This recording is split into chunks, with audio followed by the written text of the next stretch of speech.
Mic नहीं है mic बुलाया क्योंकि हमारा हाथ आ रहा है।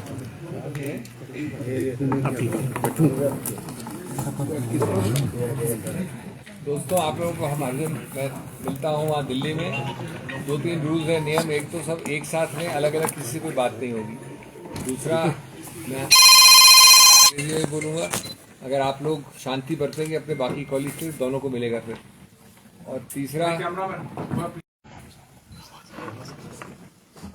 चौहान जी, एक जस्ट टेक फुल क्लिक, उस पर लिंक भेज देंगे सबको कंटिन्यूसली। अब इधर आ जाइए, वहीं से अलग अलग लोगों को मांगते हैं।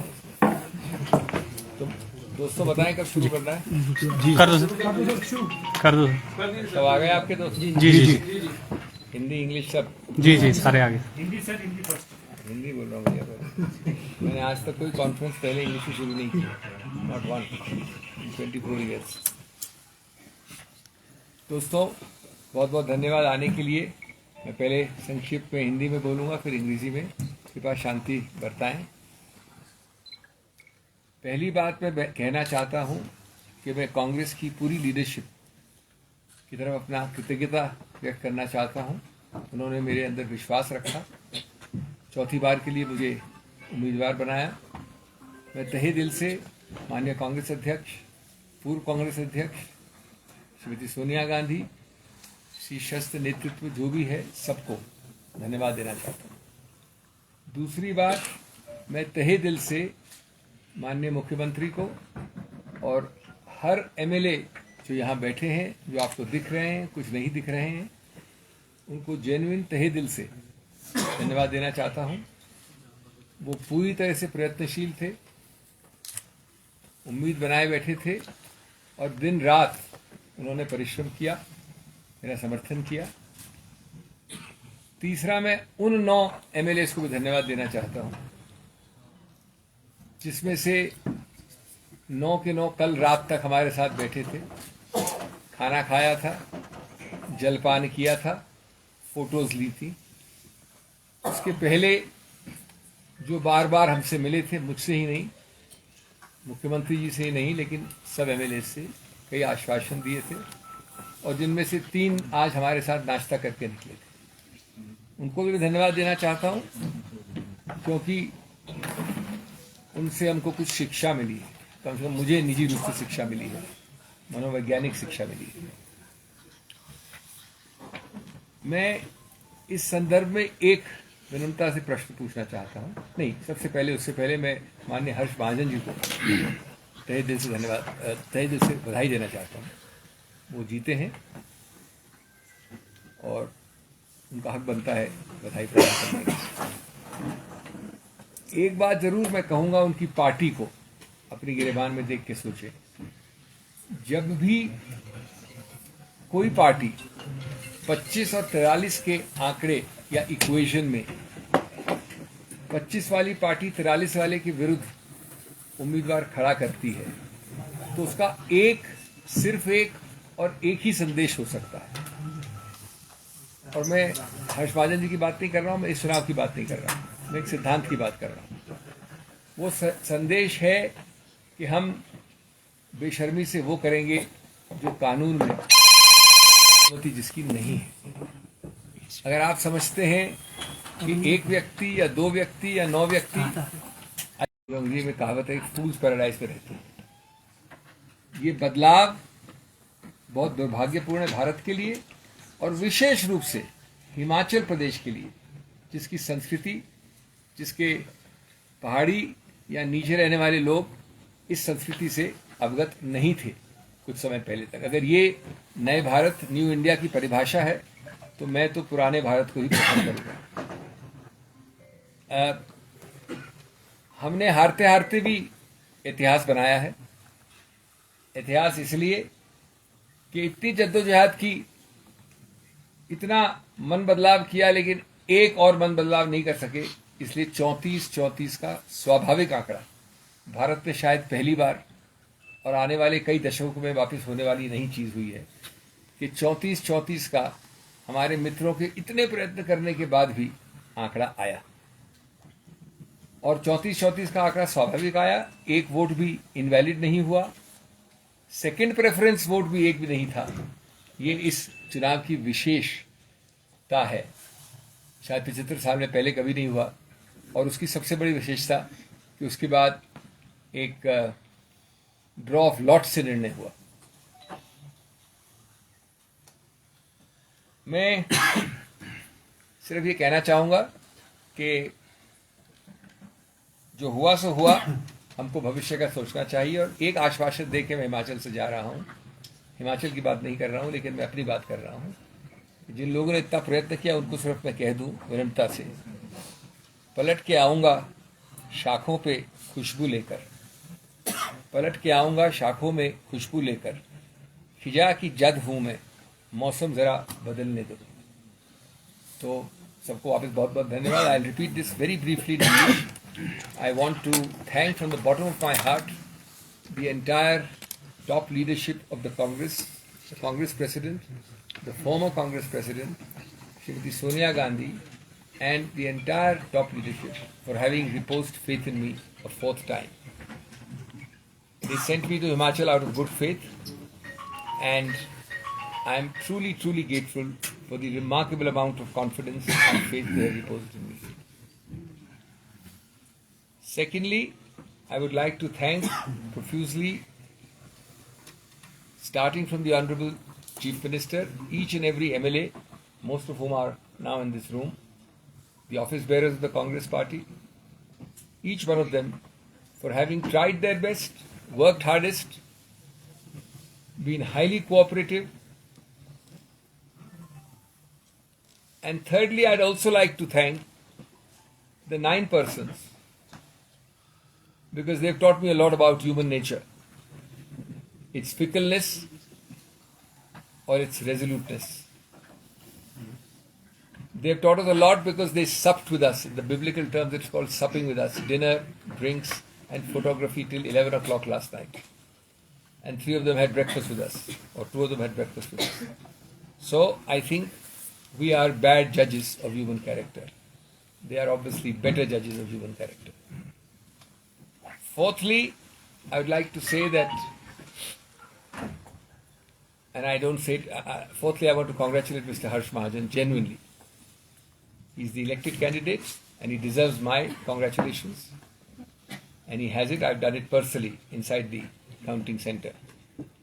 But I would like to raise a question without being moralistic or without being, didactic or sermonizing.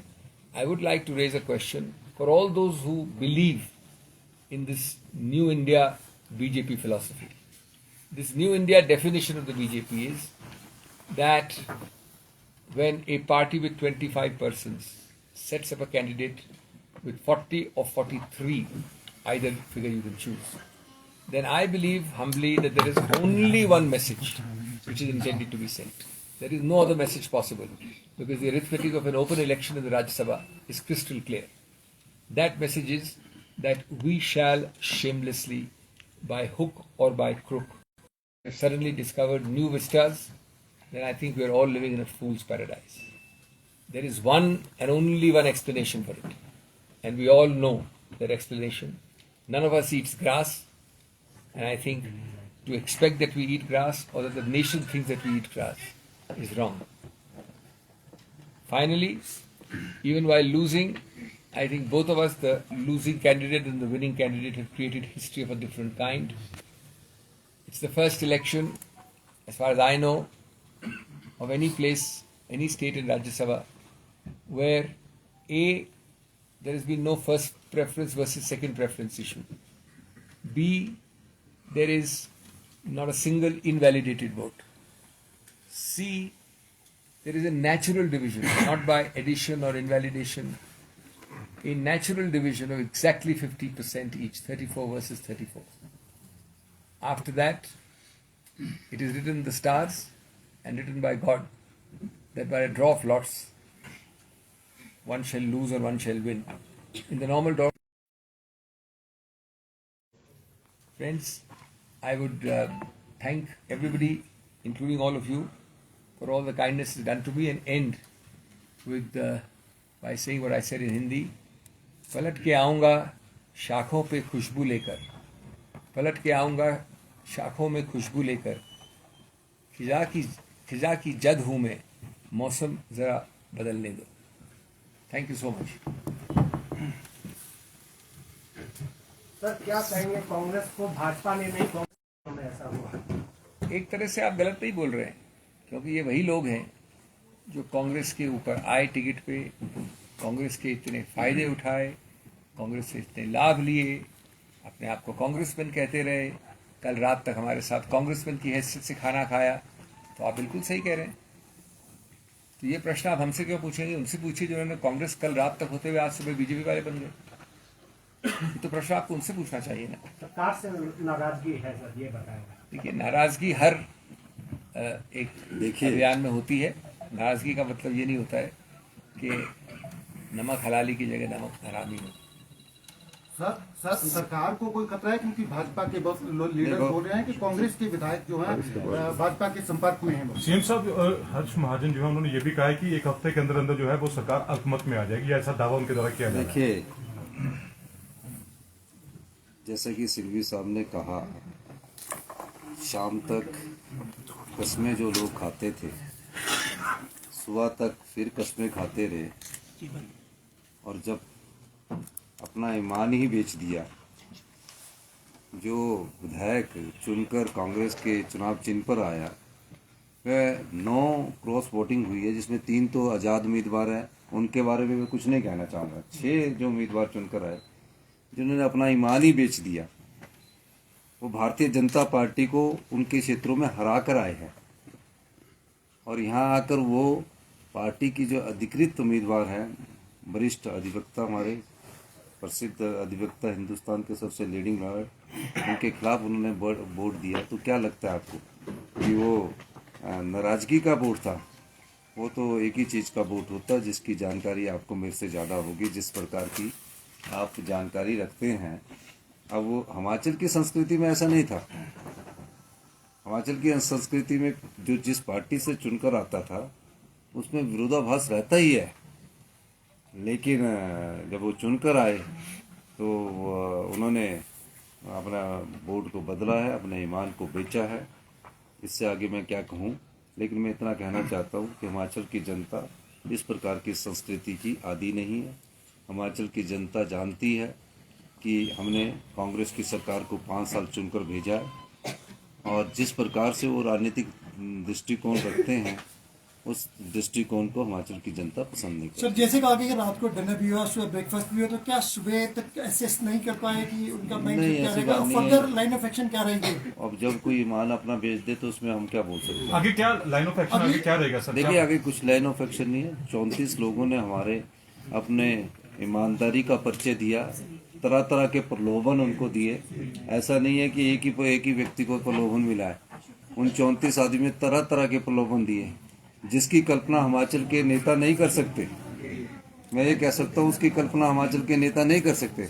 लेकिन 34 आदमियों ने अपने चरित्र का भी परिचय दिया, अपनी नैतिकता का भी परिचय दिया, अपनी ईमानदारी का भी परिचय दिया, और आज 34 के 34 आदमी हमारे पास खड़े हैं।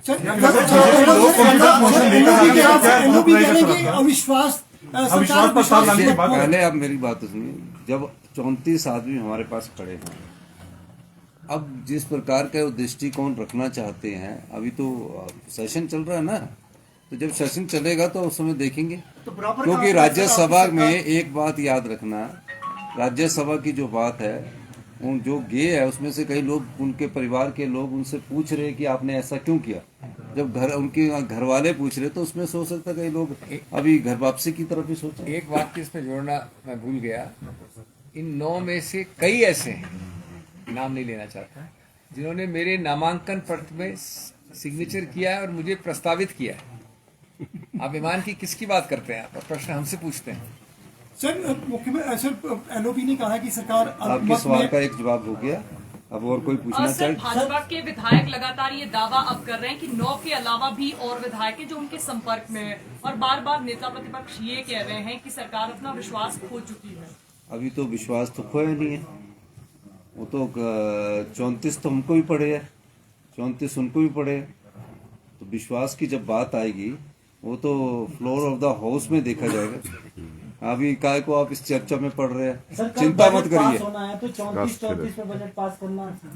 देखिए वो तो बजट के समय जैसी परिस्थिति होगी आपको उस समय पता लगेगी। बहुत बहुत धन्यवाद। जय Hind. Thank you sir, thank you.